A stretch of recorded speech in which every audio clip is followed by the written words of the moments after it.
I would still like a response to my question regarding the inequity that I talked about with the U.S. Department of Veterans Affairs. That is wealth that is passed down, and it's documentable wealth. The same way that the wealth created, or the wealth stolen as a product of slavery, was also documentable wealth. We have numbers that demonstrate precisely how much wealth was stolen, and that's money that in some way could be given back. Now, if we're saying that it's absolutely impossible to give that money back because it's too hard to trace, we'd have to give money to the African tribes, we'd have to give money to people who no longer exist.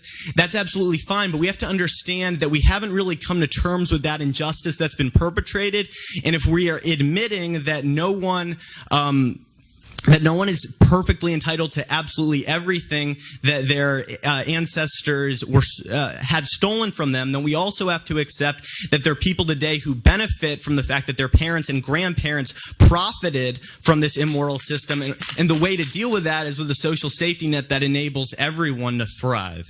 I'll leave you there. Yes. Well,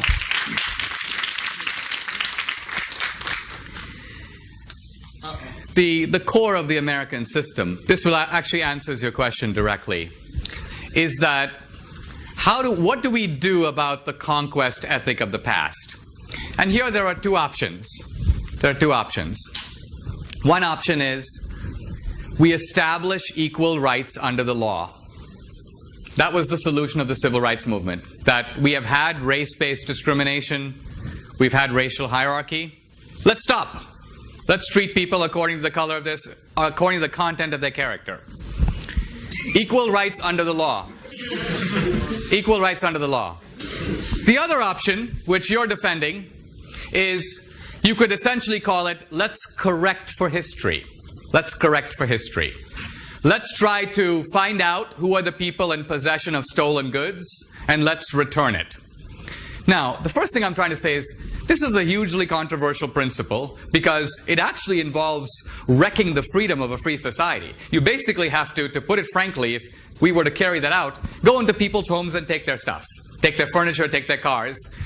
You don't seem to have even the guts to do that. You don't have the moral self-confidence to do it yourself. It may be, if I am advocating a rule of social justice and I'm advocating it for the whole society, before I persuade everybody else, let's say I'm a Christian and I believe everybody should give 10% of their wealth to help the poor. And I go, you know what? The Bible says this, the Bible says that, everybody should give 10% of their wealth to help the poor. And somebody says, Dinesh, are you giving 10% of your wealth? And I'm like, actually no, but I did do some tutoring. And you go, wait a minute, aren't you advocating, aren't you saying that there is a moral duty to do this? Why don't you do it? Before you convince us, you do it. And you're like, I don't think I should do it because society is extremely complex, and I don't think I should do it unless everybody else does it. No. Either you believe in it and you do it. Once you've done it, you might impress us. And then you might convince the rest of us that our wealth is also ill-gotten. But you can't do it. And I'm not trying to indict everybody of hypocrisy, only you. Because you're the one who said, I'm the beneficiary of illicit privilege. So you're a really good starting point, because I'm asking, if you're in possession of stolen goods, why aren't you willing to return them? So that's why fundamentally I see your charity. You know, during the Civil War, there was a guy who goes, I'm very happy to give, I've given 3 cousins to the war and I'm ready to sacrifice my wife's brother. That's basically your ethics. You're willing to have social justice if other people pay, but you're not willing to pay. So that's the problem.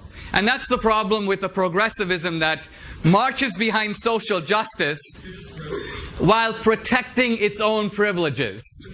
You know how you said, we all have to survive. Really? You have to be at Amherst to survive? You don't have to be at Amherst to survive. You have to be at Amherst to benefit.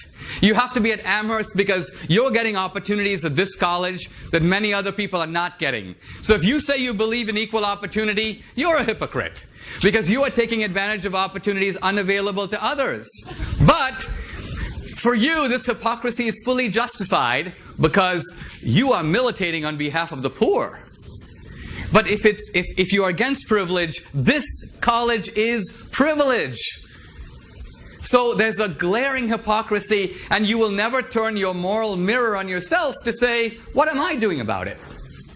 That's my point. For you, society should act before you do, to enforce your moral code. Let's take a couple more questions.